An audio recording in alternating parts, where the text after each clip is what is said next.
Good afternoon, everyone, and welcome back. It's great to have you with us on this, beautiful day in nature, that's for sure. It's a lovely day. And we are so excited to have Julia Pautz join us today. Julia, welcome. Hi. There you are. Thank you for that beautiful performance. Do you have a piano in your living room? No, I have a phone. What you just heard was me playing with an artificial intelligence piano that's an app called My Pianist. I discovered this maybe a month and a half ago. It's this developer who's put a bunch of different pieces from the standard repertoire on the app, and you pay him a subscription, and the app learns your playing over time. So I was working with that for a couple of weeks to get ready for the performance you just heard. That's amazing.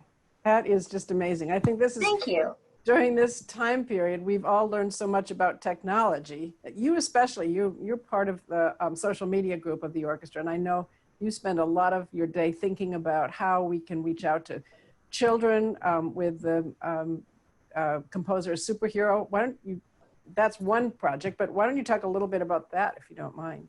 Sure.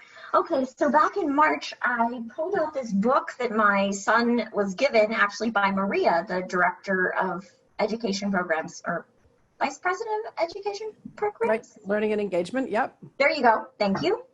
Called Zap Boom Pow, Superheroes in Music. It's 12 chapters long. Each chapter presents a composer as a superhero.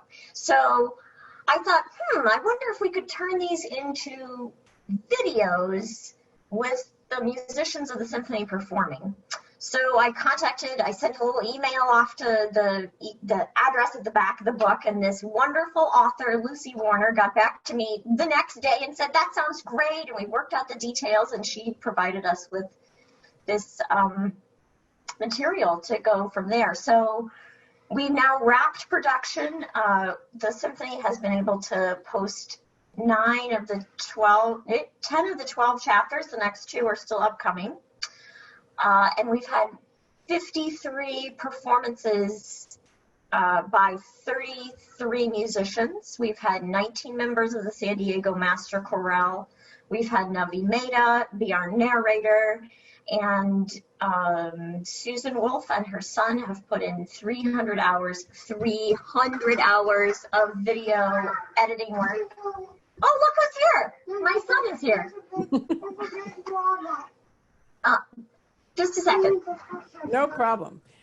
Julia is a busy mom to Jackson, who's 5 years old, and I know I've seen Jackson perform with her on violin. He studies violin and is endlessly fascinated with music. I was just telling about Jackson and his violin lessons. Oh, my goodness. Well, you know what? That's a very good question, because I could show you guys a picture of him. Here he is performing. Can you see that? Yep, there he is. That's great. Yes. In September, he will have been taken for 2 years. And I am not his teacher, because I need a bad guy. Yeah, I think an external. Well, you've learned a lot about technology and communication, and and it is so typical of you to pick up the phone or to write to somebody and say, how about this idea? You, I think, are fearless, and in your energy and what you bring to the orchestra. And also, one of our questions is, talk about the chamber music series, because you're very involved in playing chamber music throughout the year. Not currently, obviously, but when we're fully in concert mode. Right. Well, I was fortunate enough to be able to play in February at the Conrad with my friend and colleague Eddie Stein, who I just respect so much as a violinist. We played the Bartók duos. I don't remember, 10 of the Bartók duos, something like that. And I loved that because I had the freedom to choose my my collaborator in Eddie, and I had the freedom to choose which of the 10 Bartok duos we would play. And then he and I worked together to sort of like sculpt, like, well, you know, this one is fast and this one is slow and this one is major and this one is minor and this one is really funky and has all these tempo changes. So we got to kind of sculpt the audience's experience there. So playing at the Conrad was just such a rush, and it's really sad to me that I don't know when we'll get to do that again, but I realize now that I wish I would have paid my own videographer to go to that, to capture it, so that I would be able to share that with you all now. But well, I remember that performance, and it was beautiful. Thank you. What's different about playing chamber music versus orchestral music for you? So in orchestra, your goal is to support and to never be the, you know, like the thread that's hanging out. So you really want to make yourself, at least as a section string player, part of the quilt. And how can I inspire those people around me to continue to do their best work by, you know, just playing it in the most beautiful way that's as close to what my section leader and the conductor seem to be asking for. But in chamber music, if you just, and I wouldn't even say that's following, it's more like being part of the train. And a train doesn't follow, they each move entirely together. But in chamber music, if all you do is move together, then it's really a boring thing. It doesn't kind of take on its own life. So you have to have your own, you have to chart your own course in chamber music. And that's the beautiful part, is that then your partner is also charting their own course, and it's where it comes together. So perhaps as for a solo wind, like if a wind quintet plays together, that's a lot more similar than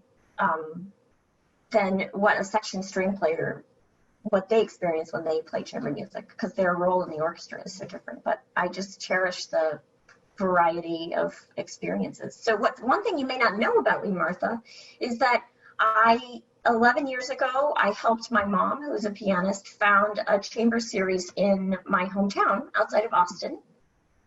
And we're a nonprofit. We have a board. We've put on, you know, it's close to 80 concerts at this point. So we have a series every year, and I go back every other year to play. And I've helped them build their website now, and now we're investigating how can we have outdoor concerts, and how can we, you know, we're doing all we can to continue to engage with our audience, because that's really where my heart is. So, well, I do remember, I think it was 2 years ago already, that you and colleagues from the San Diego Symphony did a trip to Texas as part of the chamber series. I remember we heard you at Dave and Phyllis Snyder's house. You're a partner with Player. Yeah, I hope Dave and Phyllis are here today. I hope they're here today. I'm sure they are watching. Yes, so I frequently take a pianist, or I take a small group with me. I took Ethan Pernella, who's a violist with the orchestra, and his wife Joanna Morrison, who also plays with the orchestra. And then I chose to take a flute player, Pam Marchev, who's married to Valentin Marchev, our principal bassoon. And we went to Texas and we took our children, and it was just like crazy for 4 days, and we played a wonderful concert. And I was really glad we got to try that out at the Snyder's house, because having every experience you can playing it, you learn something, and then the next time is just a little bit tighter together. So how does that relate to the rehearsal process for a concert series? You know, sometimes we have 2 concerts, sometimes we have 3, but you have 4 or 5 rehearsals. How does that shape what happens on the first night to the third performance? So for orchestra, it kind of feels like it's this slow building wave. So people know their parts, they come in, it's the first rehearsal. Say it's something we've never played together, or it's a contemporary piece, so no one or very few people know it. So it's the slow building wave. Rehearsal 1 and then 2 is significantly better than the first rehearsal, because people have realized what needs a lot of work. So they go home and then they workshop and we come back, it's much better. Third rehearsal is even slightly better. And then the dress rehearsal, oftentimes, that might be rehearsal 4 or 5. It kind of feels a little bit scary because we're trying to feel like we're performing it. So we try not to stop. We try to see what happens. And then there's a lot of anticipation. What is that Friday night going to be like? So sometimes that Friday night is kind of nervy. Sometimes we feel like, oh, there's actually people out there watching. It matters now. So Friday night might be nervy, but that excitement can also help really interesting things happen that you never knew were going to happen. And then Saturday night, it normally feels a lot more settled. I prefer that Saturday performance because we've already got to play it once. And by the way, we didn't have to have a rehearsal that morning, so we were more well rested. So Saturday night then feels great. And then by Sunday, it's starting to feel more comfortable, but also there's a dynamic because you didn't rehearse it Saturday. So you haven't rehearsed it since Friday. So if it's standard repertoire, we really feel like we might start to be able to incorporate everything and make it really just very polished. But if it's new repertoire to us, sometimes that Sunday performance can feel a little bit like the trapeze, like you're like way out on the tightrope because the Friday rehearsal, is farther away. So each of them has a different dynamic. Was that your question? That was perfect. That was the perfect answer. I usually attend all performances in a weekend, so I get to hear the difference. And sometimes I even get lucky enough to go to a rehearsal, less often. But I always wish more audience members could hear the difference in performances. Your Friday night subscriber, you're not likely to come back Saturday and Sunday. Some people do, but each has its own character. It has differences. It has, but you can't predict. You can't say. Sometimes the Friday night performance is like, wow, what just happened? And but it always. I know as a musician, first of all, I always say it's more like a laboratory. It's not just entertainment. It is a laboratory. You're going in, it's different than studying with an individual teacher. You're going in every session, every rehearsal, every performance, learning and remembering so many things and focusing. The focus has to be just amazing. I agree that the playing in orchestra is the most intensive thing that my brain does, just from a sensory point of view, because there's so much going on around me where I sit, there in the middle of everything. And from an auditory perspective, I hear more and different things on stage than it gets blended up out in the audience, right? I still hear the little chunks floating in the soup. But feeling the different rhythms that come across the orchestra and how everything fits together, it's like nothing else. And I really, like when I went on maternity leave, I really came to really miss that quickness that you feel like you have to be right there on the leading part of the wave so that you're not behind and you're not ahead. And I miss that, and I'm coming to miss that now too, from just not being on, and there's nothing else like it. I tell my husband it's like sitting inside of the speaker, but it's way more than that.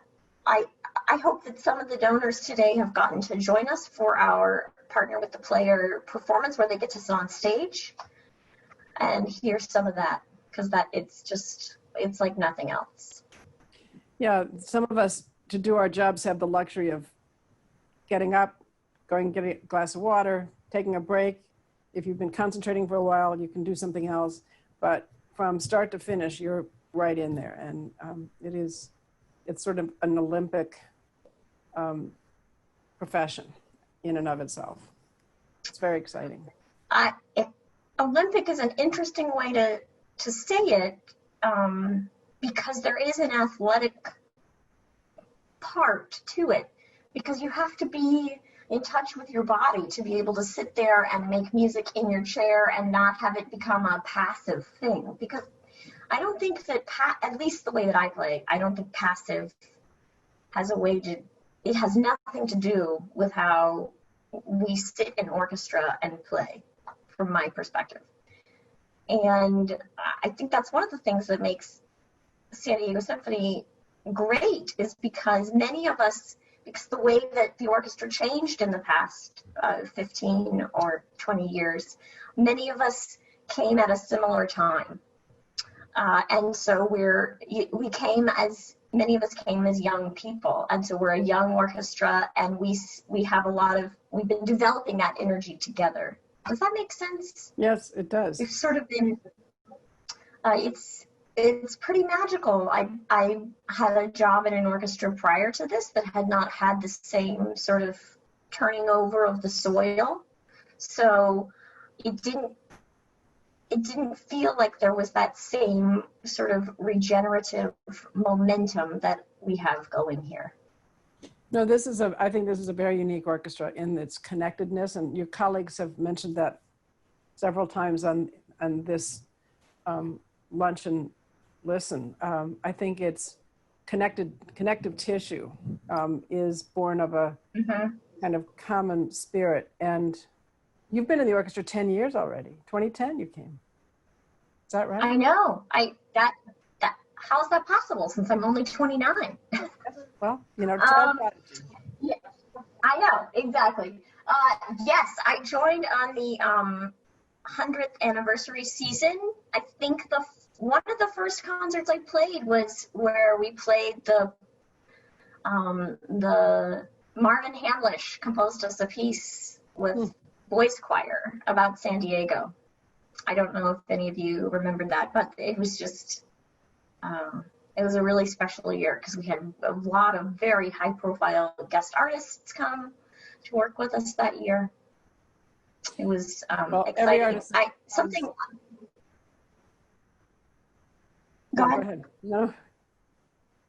No, I was just going to say, that makes it sound like I don't appreciate some of the artists that come to see us. I always love being introduced to maybe someone that I don't know that I didn't know of before. So I appreciate you, Martha, bringing in these fresh ideas and fresh perspectives to invigorate us. Well, every artist that comes to work with this orchestra wants to come back.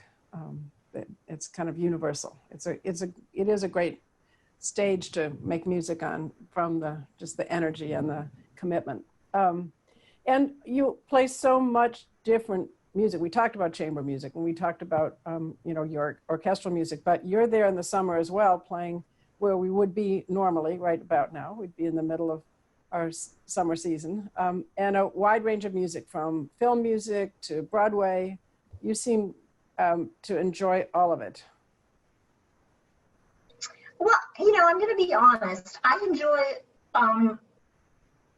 a great amount of it. It's true. Sometimes, like with movies, it's just physically exhausting because the story continues on stage. I mean, on the screen. So the music continues on stage, and sometimes we're just not trained to it's an exertion, but I love it, especially when we play like John Williams music outside, because he just writes so well for the orchestra. And one thing that I personally have been really missing is that we haven't gotten to play the E.T. theme, the flying theme out there. I can't wait to play flying theme on stage at the show.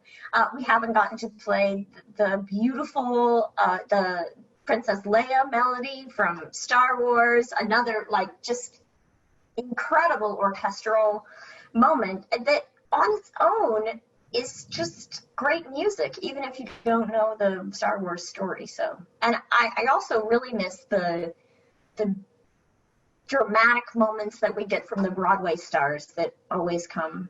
I mean, I'm gonna blank on his name. Is it Merv something? He came for Valentine's Day. Oh. You don't mean Rob Fisher, you mean the singer. The singer, yes. Yeah. Who's also on TV. I feel so bad right now. Oh my gosh. But for instance, yes. And then Cynthia Erivo last summer. Yeah, she was amazing. My God, that was incredible. I mean, such a performer. And her outfits, Martha, that yellow skirt, I still can close my eyes and look out and see her with that amazing yellow skirt. This is an example of where we are so fortunate to be able to sit on stage with these amazing people, and it inspires me. It really does. Well, I think it's so important to bring, really, really talented musicians as guests. They have to be in their own genre or in whatever, they have to be at the level of the players. I think that match is really critical. And that was a thrilling performance, I agree. Oh my gosh. Yeah, and she was totally committed to the music. I don't think that, some people you can tell that they're performing, that it's something that in rehearsal they're one way, and then in performance they're another way. This was not with her. I mean, she was like all out, all in, every single time. She's the real deal. Yeah. Yes, indeed. Okay, I have two questions. We've covered one of them, but we talked about missing the orchestra. So how do you fill your days? I mean, you've got full-time Jackson duty, right? And oh my gosh, practice, and you're doing all this creative work.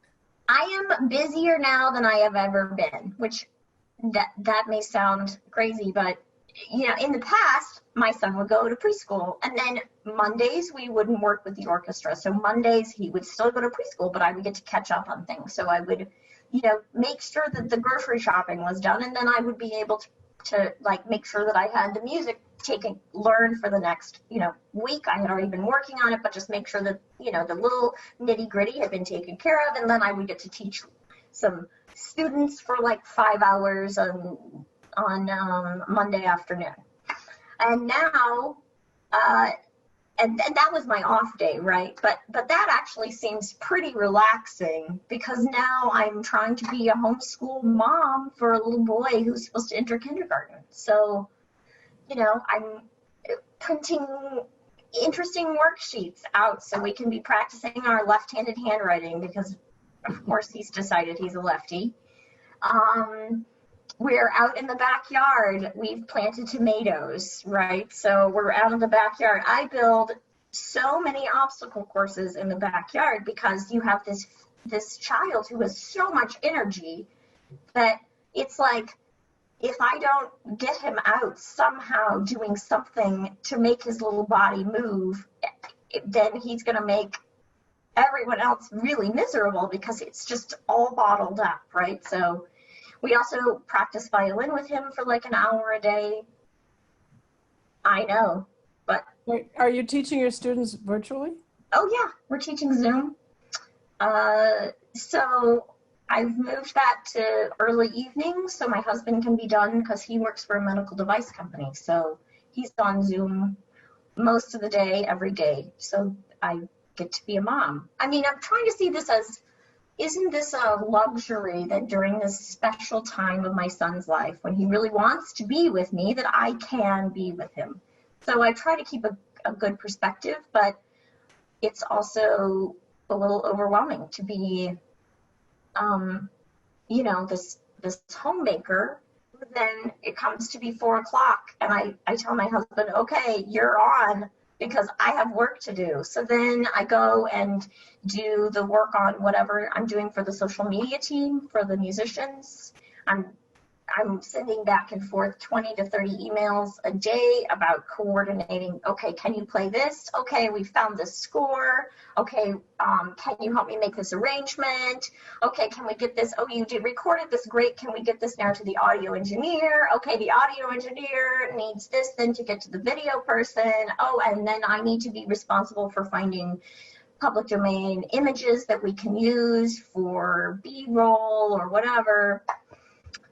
So in the evenings, that's really, I'm spending like 4 hours either teaching or practicing or coordinating. And then 8 p.m. I'm cooking. Something done, give it to a busy person, and that certainly is you. Oh, I don't know. I'm just inspired by some of my friends have more children and more professional responsibilities. Kate Hadmaker, she's a huge inspiration to me because 2 children and helps run Art of Milan and has been so active with our musicians orchestra committee also. So I wanted to show you something.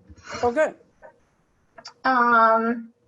So one of the projects, which you guys will see launched here in the next few weeks, is a Vivaldi pass-off video.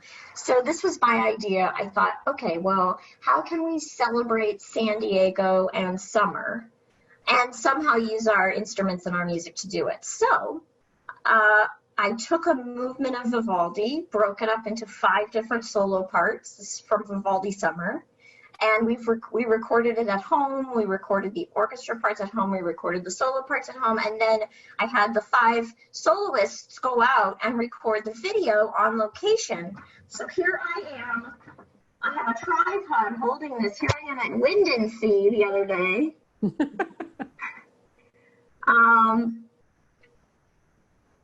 Yes. So there was that. Oh, I also wanted to show you guys this, because it may look very fancy what I did making that black backdrop for the video earlier. Yep. But this is what my, oh, it's so dirty, what my studio actually looked like while I was doing this. Wow. And you see, it doesn't look like that at all, right? So the camera is off over here, and then I had the black backdrop, and I just had the, I had worked on the camera settings so that it would sort of make the backdrop disappear. I'm still working on it. Hopefully next time will be better. Well, we look forward to the next time. You have a piece of music you're going to play for us at the end? I do. This is the last movement of the Franck Sonata in A major. I played it on my high school graduation recital. Oh. And I thought, okay, well, I really wanted this to be like a feel-good concert. I liked that the first piece I played was French, and this is also French because, you know, August is a time when Americans traditionally descend upon Europe en masse, and we can't do that this year, but we can listen to some French music. So this is also performed with the AI pianist, and it brought me such joy to get to prepare for this for you all. I mean, this has given me a purpose for this past 3 weeks. Well, we are so happy to be with you today, anytime we can be together. And we look forward to this performance, and we look forward to seeing you in person as soon as possible. But you know, keep doing such good work. You're really inspiring everybody. Thank you, Julia. We appreciate it. Thank you, Martha.